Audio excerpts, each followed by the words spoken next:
고요한 시간, 잠시 세상의 소음에서 벗어나 우리 마음의 소리에 귀 기울여보는 시간입니다. 오늘 우리는 잠시 멈추어 우리 신앙의 깊이를 함께 탐색해보고자 합니다. 혹시 이런 경험 없으신가요? 하나님이 나를 사랑하신다는 사실을 머리로는 분명히 알고 있습니다. 성경에도 그렇게 쓰여 있고 수없이 들어온 이야기입니다. 하지만 어느 순간 그 사랑이 가슴까지 내려오지 않고 머릿속에만 맴도는 듯한 공허함을 느끼는 순간 말입니다. 마치 중요한 지식 하나를 외우고는 있지만 그것이 나의 삶과 무슨 상관이 있는지 실감하지 못하는 것처럼요. 오늘 이야기는 바로 이 지점, 우리의 머리와 가슴 사이의 그 멀고도 가까운 거리에 대한 이야기입니다. 사도 바울이 에베소 교회를 향해 드렸던 간절한 기도 속에서 우리는 이 거리를 좁히고 아는 것을 넘어 진정으로 아는 믿음으로 나아가는 길을 발견하게 될 것입니다. 본격적인 이야기에 앞서 만약 오늘 이 이야기가 여러분의 마음에 울림을 준다면 구독과 공유를 통해 이 은혜를 주변의 소중한 분들과 함께 나눠주시길 부탁드립니다. 하나님의 말씀이 더 널리 퍼져나가는 귀한 통로가 되어주시는 여러분 한 분 한 분의 삶에 주님의 평안과 축복이 가득하기를 기도합니다. 자, 그럼 이제 마음을 열고 사도 바울의 뜨거운 기도가 담긴 에베소서 3장으로 함께 떠나보겠습니다. 바울은 이렇게 기도합니다. 이러므로 내가 하늘과 땅에 있는 각 족속에게 이름을 주신 아버지 앞에 무릎을 꿇고 비노니 기도의 시작부터 그의 간절함이 느껴집니다. 당시 유대인들은 보통 서서 기도했지만 바울은 지금 무릎을 꿇었습니다. 이것은 그의 기도가 얼마나 절박하고 진실된 것인지를 보여주는 강력한 표현입니다. 그가 이토록 간절히 구하는 것은 무엇이었을까요? 바로 이것입니다. 그의 영광의 풍성함을 따라 그의 성령으로 말미암아 너희 속사람을 능력으로 강건하게 하시오며 믿음으로 말미암아 그리스도께서 너희 마음에 계시게 하시옵고 바울의 기도의 핵심은 속사람의 강건함입니다. 그는 우리가 머리로만 아는 지식을 넘어 우리 존재의 가장 깊은 곳, 우리의 영혼이 하나님의 능력으로 강건해지기를 기도하고 있습니다. 왜냐하면 우리의 내면이 강건해져야만 비로소 그리스도께서 우리 마음에 거하신다는 것의 진짜 의미를 체험할 수 있기 때문입니다. 그런데 여기서 한 가지 질문이 생깁니다. 이미 예수를 믿는 우리 마음에 그리스도께서 계시지 않는다는 말일까요? 아닙니다. 바울이 말하는 거한다는 것은 단순히 손님처럼 잠시 머무는 것이 아니라 주인이 되어 그 집의 모든 공간에 깊이 뿌리내리고 살아가는 것을 의미합니다. 우리의 지성, 감정, 의지, 삶의 모든 영역에 그리스도의 임재가 스며들어 우리의 생각과 말이 그분으로 가득 차오르는 상태를 말하는 것입니다. 하지만 우리는 왜 이러한 깊은 체험으로 나아가지 못하고 때때로 신앙이 머리에만 머무는 영적 빈혈 상태에 빠지게 될까요? 그 원인 중 하나는 우리가 살아가는 이 시대의 사고방식의 틀에서 찾아볼 수 있습니다. 현대사회, 특히 우리 한국 사회는 눈에 보이는 결과와 논리적인 설명을 중요하게 생각합니다. 모든 것에는 정해진 절차와 과정이 있고 과학적으로 증명되지 않는 것은 믿기 어려워하는 경향이 있습니다. 치열한 경쟁 속에서 우리는 감정이나 영적인 체험보다는 이성적인 판단과 지식의 축적을 더 가치 있게 여기도록 훈련받아 왔습니다. 이러한 세상의 틀은 무의식적으로 우리의 신앙에도 영향을 미칩니다. 우리는 하나님을 더 많이 알기 위해 성경 지식을 쌓고 신학 서적을 읽습니다. 물론 이것은 매우 중요하고 귀한 과정입니다. 하지만 그것이 전부라고 생각하는 순간 우리의 신앙은 차가운 지식의 탑에 갇히게 될 위험이 있습니다. 하나님의 임재를 체험하고 그분의 음성을 듣는 것과 같은 영적인 경험에 대해서는 왠지 모를 회의감을 느끼거나 혹시 내가 잘못 생각하는 것은 아닐까? 하는 두려움에 사로잡히기도 합니다. 이것이 바로 사도 바울이 경고하고 넘어서기를 기도했던 지점입니다. 그는 우리가 세상의 이성적인 틀에 갇힌 반쪽짜리 신앙이 아니라 지식을 뛰어넘는 하나님의 사랑을 온몸으로 체험하는 충만한 신앙을 갖기 원했습니다. 그렇다면 어떻게 우리는 머리에서 가슴으로 가는 이 여정을 시작할 수 있을까요?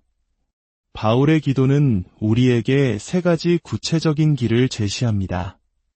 첫째, 내면의 강건함을 구해야 합니다. 바울은 그의 영광의 풍성함을 따라 우리의 속사람이 강건해지기를 기도합니다. 우리의 힘과 노력으로는 불가능합니다. 오직 무한하신 하나님의 영광, 그 풍성한 자원에 기댈 때에만 우리의 영혼은 강해질 수 있습니다.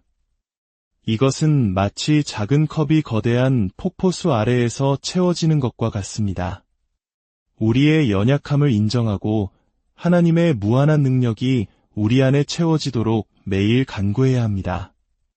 하나님, 저의 메마른 영혼을 당신의 능력으로 채워주소서. 당신의 사랑을 온전히 담을 수 있도록 저의 속사람을 강건하게 하소서. 이것이 우리의 첫 번째 기도가 되어야 합니다. 둘째, 성령님의 깊은 역사를 사모해야 합니다. 지식은 우리를 문 앞까지 인도할 수 있지만 문을 열고 안으로 들어가게 하시는 분은 오직 성령님이십니다. 우리의 굳은 마음을 녹이고 차가운 지식에 뜨거운 생명을 불어넣어 주시는 분이 바로 성령님이십니다. 18세기 미국의 위대한 신학자였던 조나단 에드워즈의 경험은 우리에게 깊은 울림을 줍니다. 그는 당대 최고의 지성으로 꼽혔지만 그의 신앙은 단지 지적인 동의에 머무르지 않았습니다. 그는 자신의 일기에 이렇게 기록했습니다. 어느 날 건강을 위해 숲으로 말을 타고 나갔다. 나는 평소처럼 조용한 곳에 내려 신적인 묵상과 기도를 위해 걸었다. 그때 나는 하나님과 인간 사이의 중보자이신 하나님 아들의 영광을 보았다. 그분의 위대하고 순수하며 달콤한 은혜와 사랑, 그리스도의 인격은 나의 모든 생각과 상상을 삼켜버릴 만큼 탁월하게 나타났다. 나는 1시간가량 눈물을 흘리며 소리내어 울었다. 나는 먼지 속에 누워 오직 그리스도로만 가득 차기를, 그분을 거룩하고 순결한 사랑으로 사랑하기를 갈망했다. 에드워즈는 숲속에서 기도하는 평범한 일상 속에서 지식을 압도하는 하나님의 영광을 체험한 것입니다. 이것은 신비주의나 특별한 사람에게만 주어지는 은사가 아닙니다. 하나님을 향한 진실된 갈망이 있는 모든 이에게 성령님은 오늘도 이와 같이 깊고 생생하게 역사하기를 원하십니다. 우리의 일상적인 기도와 말씀 묵상 속에서 하나님께서는 우리의 상상을 뛰어넘는 방식으로 당신을 나타내 보이실 수 있습니다. 셋째, 거룩한 불만족을 품어야 합니다. 바울의 기도는 여기서 멈추지 않고 더 높은 곳을 향해 나아갑니다. 그 너비와 길이와 높이와 깊이가 어떠함을 깨달아 하나님의 모든 충만하신 것으로 너희에게 충만하게 하시기를 구하노라. 하나님의 사랑은 우리가 가진 어떤 개념이나 지식으로도 측량할 수 없습니다. 그 너비와 길이, 높이와 깊이는 무한합니다. 그렇기에 우리는 어제의 은혜에 안주해서는 안 됩니다. 하나님, 이만하면 충분합니다 라고 말하는 대신 하나님, 당신을 더 알고 싶습니다. 당신의 사랑의 깊이를 더 체험하고 싶습니다. 하나님의 충만하심으로 저를 더 채워주소서 라고 외치는 거룩한 불만족을 가져야 합니다. 이 갈망이야말로 우리의 영혼을 잠들지 않게 하고 계속해서 하나님을 향해 나아가게 하는 강력한 동력이 됩니다. 이러한 기도의 여정 끝에 바울은 놀라운 찬양으로 그의 기도를 마무리합니다. 우리 가운데서 역사하시는 능력대로 우리가 구하거나 생각하는 모든 것에 더 넘치도록 능히 하실 이에게 교회 안에서와 그리스도 예수 안에서 영광이 대대로 영원무궁하기를 원하노라. 아멘. 이 구절에는 놀라운 기대감과 낙관이 담겨 있습니다. 우리의 기도는 단지 소박한 바람의 나열이 아닙니다. 우리가 상상하는 것 이상으로 우리가 감히 구할 엄두조차 내지 못하는 것까지도 더 넘치도록 이루실 수 있는 하나님의 능력을 신뢰하는 담대한 선포입니다. 우리가 내면의 강건함을 구하고 성령의 역사를 사모하며 거룩한 불만족을 품고 나아갈 때 우리의 삶은 이전과는 전혀 다른 차원으로 변화될 것입니다. 의심과 실망에 갇혀있던 우리의 신앙은 하나님의 선하심을 기대하는 기쁨으로 가득 차게 될 것입니다. 사랑하는 여러분, 오늘 이 시간 우리 자신에게 솔직하게 물어보았으면 합니다. 나의 신앙은 지금 어디에 머물러 있습니까? 차가운 머리에 갇혀 있습니까? 아니면 뜨거운 가슴으로 살아 움직이고 있습니까? 하나님의 사랑은 박물관에 전시된 유물이 아닙니다. 그것은 오늘 나의 삶 속에서 역사하시는 살아있는 능력입니다. 하나님께서는 우리가 그 사랑을 단지 지식으로 아는 것을 넘어 온몸으로 느끼고 맛보며 그 사랑에 흠뻑 젖어 살아가기를 간절히 원하십니다. 함께 기도하겠습니다. 사랑의 하나님 아버지, 오늘 사도 바울의 기도를 통해 우리의 신앙을 돌아보게 하시니 감사합니다. 때로는 하나님의 사랑을 머리로만 이해하고 가슴으로 느끼지 못했던 저희의 연약함을 고백합니다. 주님, 저희의 속사람을 성령의 능력으로 강건하게 하여 주시옵소서. 저희의 굳은 마음을 녹여주시고 지식을 넘어 당신의 사랑의 너비와 길이와 높이와 깊이를 깨닫는 놀라운 은혜를 허락하여 주시옵소서.